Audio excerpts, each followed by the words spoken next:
একদিন এক বুড়ো লোক বনের ধারে বসেছিল। সে প্রতিদিন ওখানেই বসত।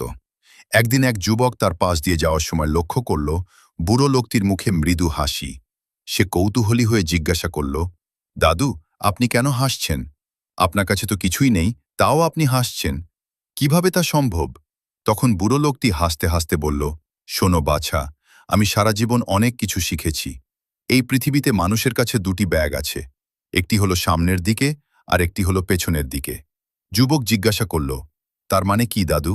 বুড়ো লোকটি বলতে শুরু করল, সামনের দিকের ব্যাগে আমরা মানুষের ভালো কাজগুলি জমিয়ে রাখি, আর পেছনের দিকের ব্যাগে আমরা তাদের খারাপ কাজগুলি জমিয়ে রাখি।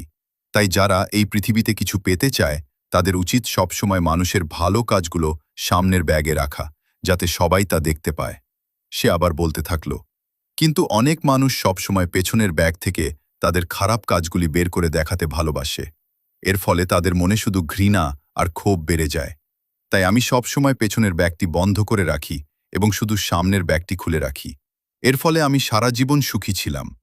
যুবক তার কথা শুনে বলল, আমি তো তা কখনো ভাবিনি। আপনি তো ঠিক কথাই বলেছেন। তারপর সে চলে গেল। এই গল্প থেকে আমরা শিখতে পারি, মানুষের ভালো কাজগুলি সব সময় মনে রাখা উচিত, যাতে আমাদের মনে শুধু সুখ আর শান্তি থাকে। আর যদি আমরা সব সময় খারাপ কাজগুলি মনে রাখি, তবে আমাদের মন শুধু দুঃখ আর ঘৃণা দিয়ে ভরে যাবে। তাই সব সময় ভালোবাসার পথ বেছে নেওয়া উচিত।